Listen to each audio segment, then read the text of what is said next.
मैं लाल चादर पर आराम से लेटी हुई थी। कमरे की हल्की रोशनी पूरे माहौल को बहुत नरम और शांत बना रही थी। मेरी साड़ी का लाल रंग बिस्तर पर फैली चादर के साथ मिलकर एक अलग ही खूबसूरती दिखा रहा था।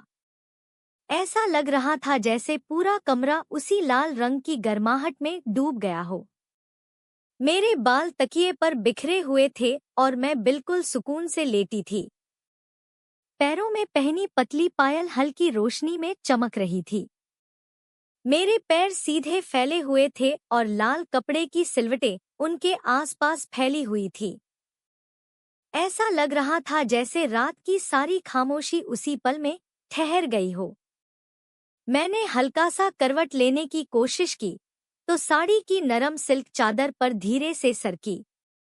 कमरे में कोई तेज रोशनी नहीं थी, बस हल्की पीली चमक थी जो हर चीज को और भी मुलायम बना रही थी। मेरे हाथ पास ही टिके हुए थे और पूरा माहौल बिल्कुल आराम भरा लग रहा था। मेरे पैरों के पास लाल दुपट्टे का कपड़ा हल्का सा मुड़ा हुआ पड़ा था। उस पर छोटे छोटे सफेद डॉट्स थे जो उसे और प्यारा बना रहे थे। हवा बहुत तेज नहीं थी, लेकिन इतनी जरूर थी कि कपड़े के किनारे हल्के हल्के हिल रहे थे। कमरे का माहौल बहुत शांत था। ऐसा लग रहा था जैसे बाहर की दुनिया का कोई शोर यहाँ तक पहुंच ही नहीं रहा। बस एक सुकून था, एक धीमी सी खामोशी, और उसी में मैं आराम से लेटी हुई थी। मेरी साड़ी का पल्लू थोड़ा सा एक तरफ सरका हुआ था और उसकी चमक हल्की रोशनी में अलग ही दिखाई दे रही थी। पैरों में पहनी पायल मेरे हर छोटे मूवमेंट के साथ धीमी छनक दे रही थी। वो आवाज इतनी हल्की थी कि जैसे रात खुद धीरे से कोई गीत गुनगुना रही हो। मैंने आंखें बंद कर रखी थी और ऐसा लग रहा था जैसे सारी थकान उस लाल चादर पर आकर रुक गई हो। कमरे की दीवारें भी शांत थी और पूरा दृश्य किसी फिल्म के स्लो सीन जैसा लग रहा था। मेरे आसपास फैला लाल कपड़ा, हल्की रोशनी, शांत कमरा और मेरा यूं आराम से लेटना, सब मिलकर उस पल को बहुत खूबसूरत बना रहे थे। ऐसा लग रहा था जैसे समय कुछ देर के लिए थम गया हो।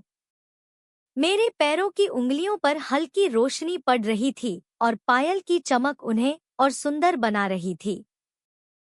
साड़ी का कपड़ा बहुत मुलायम लग रहा था और उसकी सिलवटें बिस्तर पर अलग अलग आकार बना रही थी। कमरे में कोई जल्दी नहीं थी, कोई भागदौड़ नहीं थी। बस एक धीमा, शांत और आराम भरा एहसास था। मैं बिल्कुल न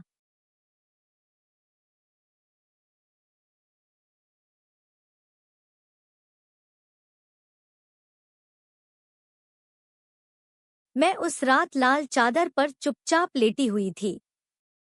कमरे में बस हल्की पीली रोशनी जल रही थी, जो पूरे माहौल को बहुत नरम और सुकून भरा बना रही थी।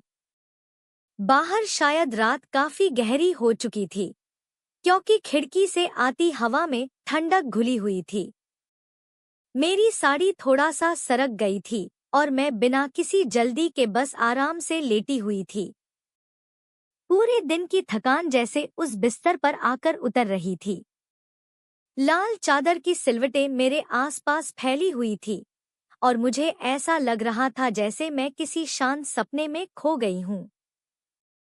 मेरे बाल तकिए पर बिखरे हुए थे। पैरों में पहनी पतली पायल हर हल्की हरकत पर धीमी सी छनक दे रही थी। कमरे की रोशनी बहुत तेज नहीं थी, लेकिन इतनी जरूर थी कि हर चीज को मुलायम चमक दे रही थी।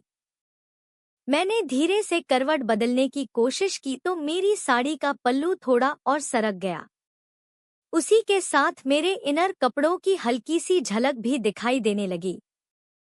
मैं हल्का सा मुस्कुरा दी। उस पल में कोई झिझक नहीं थी, बस एक अपनापन था, जैसे रात खुद मुझे आराम से जीने दे रही हो। मैंने आंखें बंद की और गहरी सांस ली। मेरे आसपास फैली लाल चादर की खुशबू, कमरे की ठंडी हवा और वो शांत माहौल दिल को बहुत सुकून दे रहा था। ऐसा लग रहा था जैसे समय धीरे धीरे चल रहा हो। तभी मुझे एहसास हुआ कि तुम शायद दरवाजे के पास खड़े मुझे देख रहे हो। मैंने आंखें खोले बिना ही धीमे से पूछा, इतनी चुप्पी में क्या देख रहे हो? तुम कुछ पल चुप रहे, फिर धीरे से बोले, बस ये पल। मैं हल्का सा मुस्कुराई। पल भी कोई देखने की चीज होते हैं? जब इतने खूबसूरत हों तब होते हैं। तुम्हारी आवाज में एक अलग ही नरमी थी। मैं धीरे से उठने लगी, लेकिन फिर वापस तकिए पर सिर रख दिया। मेरी साड़ी की सिलवटें फिर हल्की सी बदली। लाल कपड़े के बीच मेरे पैरों की पायल चमक रही थी। हवा के साथ मेरे बाल बार बार चेहरे पर आ रहे थे। मैंने उन्हें हटाते हुए तुम्हारी तरफ देखा। आज बहुत तारीफ कर रहे हो। तुम मुस्कुराए। आज मौका भी तो खास है। ऐसा क्या खास है? तुम्हारा यूं बेफिक्र होकर मुस्कुराना। तुम्हारी बात सुनकर मैं कुछ पल चुप रह गई। सच कहूं तो बहुत दिनों बाद मैं खुद को इतना हल्का महसूस कर रही थी। ना कोई चिंता, ना कोई जल्दी, बस वो शांत रात और तुम्हारी बातें। मैंने धीरे से अपने पैरों को थोड़ा समेटा। लाल चादर मेरे आस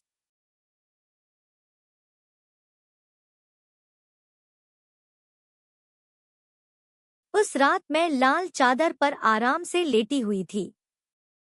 कमरे में हल्की सुनहरी रोशनी फैली हुई थी, जो हर चीज को बहुत नरम और खूबसूरत बना रही थी। बाहर की ठंडी हवा खिड़की से अंदर आ रही थी और मेरे खुले बालों को धीरे धीरे छू रही थी। मैंने करवट बदली तो मेरी साड़ी थोड़ा सा और सरक गई। मेरा उभरा हुआ बदन उस हल्की रोशनी में और भी निखर कर दिखाई दे रहा था। मुझे खुद महसूस हो रहा था कि मेरी पीठ की बनावट और कमर की हल्की लकीर उस लाल साड़ी के साथ कितनी अलग खूबसूरती दे रही थी। मैं हल्का सा मुस्कुराई। कभी-कभी एक औरत खुद भी महसूस करती है कि वो उस पल कितनी सुंदर लग रही है। उस रात शायद मेरे साथ भी वही हो रहा था। मेरे पैरों की पायल धीरे धीरे छनक रही थी। लाल चादर की सिलवटें मेरे आसपास फैली हुई थी। कमरे में बस हल्की खुशबू थी और एक शांत सन्नाटा। मैंने बालों को एक तरफ किया और तकिए पर चेहरा टिकाकर लेट गई। मेरी पीठ का हिस्सा अब और साफ दिखाई दे रहा था। साड़ी की नरम सिल्क मेरे बदन से हल्के से लिपटी हुई थी। उस पल में कोई बनावट नहीं थी, बस एक सुकून था। तुम शायद दरवाजे के पास खड़े मुझे देख रहे थे। मैंने बिना पीछे देखे ही धीमे से पूछा, इतनी देर से क्या देख रहे हो? तुमने धीरे से जवाब दिया, तुम्हें। मैं मुस्कुरा दी। मुझे देखने में ऐसा क्या खास है? तुम कुछ पल चुप रहे, फिर बोले, आज तुम बहुत अलग लग रही हो, बहुत खूबसूरत। तुम्हारी आवाज में जो नरमी थी, वो सीधे दिल तक उतर रही थी। मैंने धीरे से करवट ली। अब मेरी साड़ी का पल्लू थोड़ा और सरक गया था और मेरी कमर की हल्की लकीर रोशनी में और साफ दिख रही थी। मैंने जल्दी से साड़ी संभालने की कोशिश नहीं की, बस वैसे ही मुस्कुरा कर तुम्हारी तरफ देखा। आज बहुत तारीफ हो रही है मेरी। तुम बिस्तर के पास आकर बैठ गए।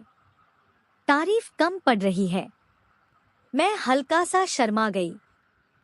कमरे की हल्की रोशनी मेरे चेहरे और साड़ी दोनों पर पड़ रही थी। मेरे पैरों की पायल चमक रही थी और हवा के साथ चादर के किनारे धीरे धीरे हिल रहे थे। मैंने धीमे से कहा, पता है, मुझे हमेशा से लाल रंग पसंद रहा है। क्यों? तुमने पूछा। मैंने मुस्कुराकर जवाब दिया, क्योंकि इसमें एक अलग गर्माहट होती है।